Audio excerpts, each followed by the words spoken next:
Podcast, mari dukung channel ini dengan cara subscribe, like, dan share video ini.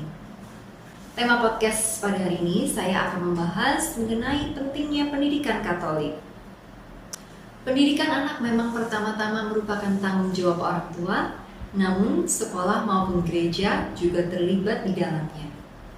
Pentinglah bagi kita semua untuk memberikan perhatian kepada masalah pendidikan anak, karena kita semua bertanggung jawab untuk membekali generasi penerus kita dengan pengetahuan dan iman, agar mereka kelak dapat menjadi orang-orang yang tidak hanya pandai, namun juga berhati mulia sebagai anak-anak Tuhan.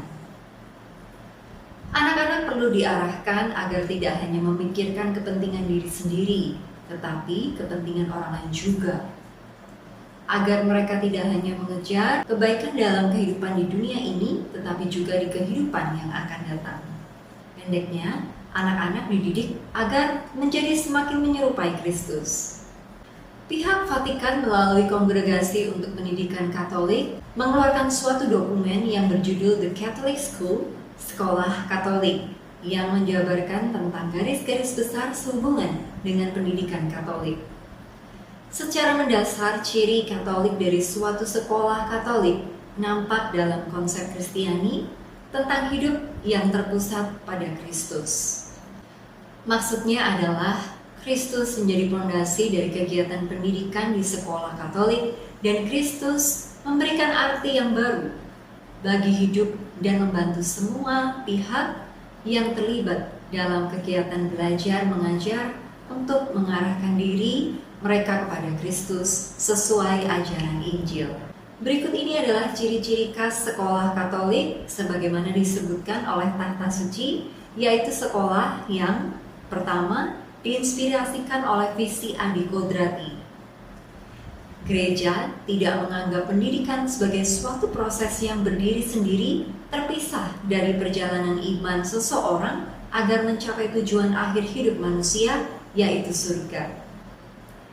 Dalam terang inilah gereja menganggap bahwa pendidikan adalah suatu proses yang membentuk pribadi seorang anak secara keseluruhan dan mengarahkan mata hatinya kepada surga. Maka tujuan pendidikan adalah untuk membentuk anak-anak agar dapat menjadi warga yang baik bagi dunia, dengan mengasihi Tuhan dan sesamanya, dan memperkaya masyarakat dengan ragi Injil yang kelak akan menjadi warga kerajaan surga. Dengan demikian, tujuan pendidikan terarah kepada pembentukan anak-anak agar mereka dapat memenuhi panggilan hidup mereka untuk menjadi orang-orang yang kudus, yaitu untuk menjadi seperti Kristus. Yang kedua, didirikan atas dasar antropologi Kristiani, penekanan kepada tujuan akhir kepada setiap anak didik, yaitu kepada kekudusan, akan mengakibatkan penghargaan yang mendalam akan kebutuhan untuk melengkapi anak-anak dalam segala segi agar mereka semakin dapat bertumbuh sesuai dengan gambar dan rupa Tuhan. Iman Katolik mengajarkan bahwa rahmat Allah menyempurnakan kodrat dalam hidup manusia. Ada kesatuan antara hal-hal yang sifatnya kodrati dan adikodrati. Maka penting bagi semua pendidik untuk mempunyai pemahaman akan kepribadian manusia yang utuh, baik ditinjau dari hal jasmani maupun rohani.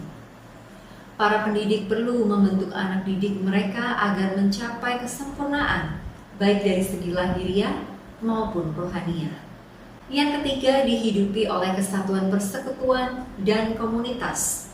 Penekanan akan aspek komunitas di sekolah Katolik mengambil dasar dari kodrat sosial dan pribadi manusia dari kenyataan gereja sebagai rumah dan sekolah bagi persatuan.